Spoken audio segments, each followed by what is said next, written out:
ইন্দ্রকুমারের plan ভেস্তে দিয়ে কোর্টে নিয়ে ইন্দ্রকুমারের শাস্তির ব্যবস্থা করলো পর্ণা। হ্যাঁ বন্ধুরা, এমনটাই দেখা যাবে। তাই সম্পূর্ণ জানতে ভিডিওটিতে লাইক দেওয়া, চ্যানেলটি সাবস্ক্রাইব করে দেখতে থাকুন।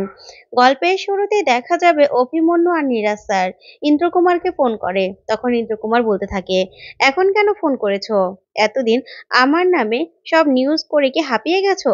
তখনই অভিমন্যু বলতে থাকে, না না স্যার, আমার সাথে নীরাজ স্যারও আছে। তখন নীরাজ বলতে থাকে, আসলে স্যার, যা হওয়ার তো হয়েই গেছে। তাই আমরা চেয়েছিলাম যে আপনাকে দিয়ে একটা টক শো করাতে। আপনার যে সামনের ছবিটা রিলিজ হবে সেটা নিয়ে টক শোটা হবে। আর সেই সুবাদে আপনার কাছে আমাদের ক্ষমাও চাওয়া হয়ে যাবে। তখন এই কথা শুনে ইন্দ্রকুমার বলতে থাকে, কবে এই টক শো? তখনই অভিমন্যু বলতে থাকে, কালকে 6টায়। তখন ইন্দ্রকুমার বলতে থাকে, আচ্ছা একটু হোল্ড করো, দেখছি। তখনই হোল্ডে রাখলেই ওইদিকে পূজা বলতে থাকে, স্যার উনি যদি রাজি না হয় তাহলে তো আমাদের পুরো প্ল্যানটাই ভেস্তে যাবে। তখন অভিমন্যু বলে, না না, সেটা হতে পারে না, উনি ঠিক রাজি হবে। ওইদিকে ইন্দ্রকুমার ঈশাকে বলতে থাকে যে লাইভ নিউজ আমাকে একটা টক শোর জন্য ডাকছে। তখন ঈশা বলে, এটা তো খুব ভালো খবর, কারণ লাইভ নিউজ এইখানকার মধ্যে টপ একটা নিউজ চ্যানেল, তাই ওদের সাথে শত্রুতা করে কোনো লাভ নেই। এখন তো আর আলোকপর্ণা নেই, তাই কোনো দরকার নেই। হ্যাঁ বলে দিন, হ্যাঁ বলে দিন। তখনই ইন্দ্রকুমার বলতে থাকে, ঠিক আছে। এই বলেই অভিমন্যুকে বলতে থাকে, আচ্ছা ঠিক আছে, কালকে 6টার সময় তো আমি পৌঁছে যাব। এই বলে ফোনটা রাখলেই ওইদিকে পর্ণা সহ সবাই খুব খুশি হয়ে যায়। তখন নীরাজ স্যার বলতে থাকে, পর্ণা, তুমি যেই এভিডেন্স গুলো পেয়েছো, আশা করছি তুমি সেগুলো কাজে লাগাবে। তখন পর্ণা বলে, দেখি স্যার, ওনাকে আমি লাইভের মধ্যে কোণঠাসা করে দেব। তখন এই কথা বলে পর্ণা এক দৃষ্টিতে তাকিয়ে থাকে। তারপরে দেখা যাবে সন্ধ্যা 6টায় সবকিছু অ্যারেঞ্জমেন্ট করে লাইভ নিউজ। এইদিকে বর্ষারা সবাই টিভি ছেড়ে বসে থাকে। তখনই বড় জেঠিমা বলতে থাকে, হ্যাঁ টিভিটা আগে আগে ছাড় না, আগে থেকেই দেখি এই লোকটাকে কি করে পড়না একদম উচিত শিক্ষা দেয় সেটা আমি দেখব। তখন এই কথা শুনে অবাক হয়ে যায় সবাই। ওইদিকে দেখা যাবে পরেরা সব অ্যারেঞ্জমেন্ট করে ফেললে সেখানে ইন্দ্রকুমার চলে আসে। তারপরে ইন্দ্রকুমারকে নিয়ে ওনার জায়গায় বসায়। তখন অভিমন্যু বলতে থাকে, স্যার আপনি ঠিক আছেন তো? তাহলে আমরা নিউজটা শুরু করি।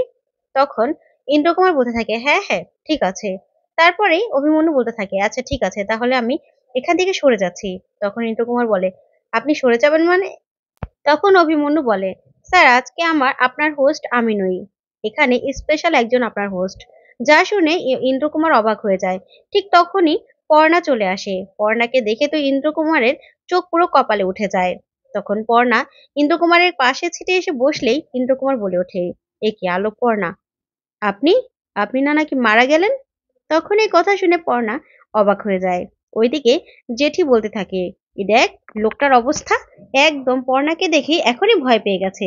তখন বর্ষা বলতে থাকে, একদম ঠিক হয়েছে। তখন ইন্দ্রকুমার বলতে থাকে, এই না লাইভ নিউজ সব জায়গায় দেখানো হলো যে আলোক পর্ণা মারা গেছে। তখন পর্ণা বলতে থাকে, স্যার আপনাদের মতো মানুষদের কোণঠাসা করার জন্যই আমি আছি। আপনাদের মুখোশ না খুলে কি আমি মরতে পারি বলুন? যা শুনে ইন্দ্রকুমার ভয় পেয়ে যায়। ওইদিকে ঈশা এই নিউজটা দেখে পুরো ভয় পেয়ে যায় আর বলতে থাকে, ঠিক আমি যেটা সন্দেহ করেছিলাম, কিন্তু প্রকাশ তো বলল যে ওর লাশ দেখেছিল শ্মশানে। তাহলে না না, এখনই ইন্দ্রকুমারকে আমাকে বাঁচাতে হবে। এখনই ফোন করে ওখান থেকে সরে আসতে বলতে হবে। তখনই ইন্দ্রকুমারের ফোনে ফোন করে ঈশা। তখন ইন্দ্রকুমার ঈশার ফোন দেখেই বলতে থাকে, ঈশা ফোন করছে, নিশ্চয়ই আমাকে এখান থেকে সরে যেতে বলবে। তখন ফোন রিসিভ করার আগে পর্ণা বলে ওঠে, স্যার আপনি ফোন রিসিভ করবেন, এটা কিন্তু লাইভ নিউজ চলছে, সবাই কিন্তু দেখছে, তাই ফোনটাকে এখনই কেটে দিয়ে সাইলেন্ট করে দিন। তখন ইন্দ্রকুমার অবাক হয়ে যায়। ওইদিকে ঈশা বলতে থাকে, পর্ণা তুই ফোনটা ধরতে দিলি না তো, এর খেসারত তোকে দিতেই হবে। তারপরে দেখা যাবে ইন্দ্রকুমারকে পর্ণা বলতে থাকে, তাহলে স্যার আমরা অনুষ্ঠান শুরু করি। তারপরে দেখা যাবে পর্ণা ইন্দ্রকুমারকে বলতে থাকে, স্যার আপনি তনুশ্রী নামে কাউকে চিনেন? তখন ইন্দ্রকুমার বলতে থাকে, তনুশ্রী? তনুশ্রীকে আমি চিনি না। তখন পর্ণা বলতে থাকে, যাকে আপনি 10 বছর আগে আপনার ছবিতে গান গাওয়ার সুযোগ করে দিবেন বলে আপনি ওর শ্লীলতাহানি করেছিলেন। আর সেটা ও প্রতিবাদ করায় ওর লাইফটাই পুরো শেষ করে দিয়েছেন। এখনো লুকিয়ে একটা কীর্তনের দলে গান গায়। তখন এই কথা শুনে ইন্দ্রকুমার বলতে থাকে, কি মন গড়া কথা বলা হচ্ছে এগুলো? আমি কোনো তনুশ্রী নামে কাউকে চিনি না। ঠিক তখনই তনুশ্রী আসে। আসার পরেই ইন্দ্রকুমার তনুশ্রীকে দেখে পুরো চমকে যায়। তখন তনুশ্রী সবটা সবার সামনে বলে। তখন ইন্দ্রকুমার বলে, আমার নাম ষড়যন্ত্র করা হচ্ছে, সবকিছু মিথ্যে। তখন পর্ণা বলে, সবকিছু মিথ্যে? ঠিক আছে, তাহলে এই ভিডিওটা তো আর মিথ্যে নয়, ভিডিওটা দেখাই সবাইকে, চলুন আমরা একটা ভিডিও দেখে নিই। তখন পর্ণা সেই রোহিণীর সাথে করা ওই অসভ্যতামর ভিডিওটা সবাইকে দেখায়। আর রোহিণীর কাছে সবকিছু যে উনি নিজের মুখে স্বীকার করে সে সবকিছু সবার সামনে তুলে ধরে, যা দেখে ইন্দ্রকুমার পুরো চমকে যায়।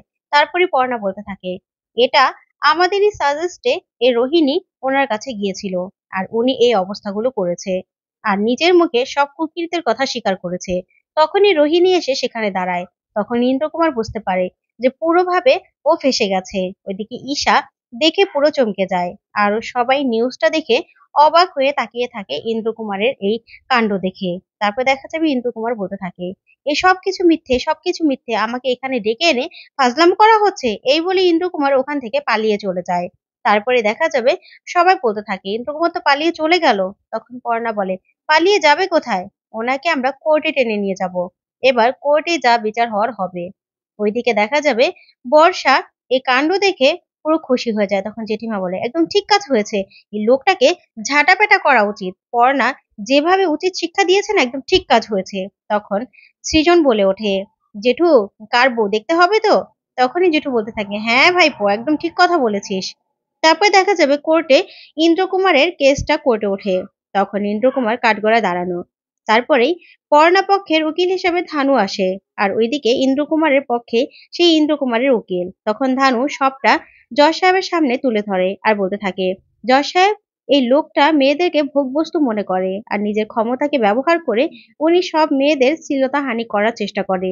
তাই এই লোকটা কিছুতেই সমাজের চোখে সেভ নয় আর এই লোকটা একটা বিপজ্জনক। তাই ওনাকে শাস্তি দেওয়া হোক। তারপরে উনি বসে পড়লেই দেখা যাবে ইন্দ্রকুমার নাটক করতে থাকে অসুস্থ হওয়ার। তারপরে দেখা যাবে ইন্দ্রকুমারের উকিলও বলতে থাকে, হ্যাঁ এসব মানুষের কাছে সবাই বিপজ্জনক, তাই এদের শাস্তি হোক আমিও চাই, কিন্তু আমার মক্কেলকে ফাঁসানো হয়েছে। তাই আমার মক্কেল কিছুতে এই দোষ করেনি। উনি একজন নামি দামি মানুষ, তাই উনি কতটা মহৎ সেটা সবাই জানে। আর আমার মক্কেলকে ফাঁসানো হয়েছে বলেই আমার মক্কেল এগুলো সহ্য করতে না পেরে অসুস্থ হয়ে গেছে।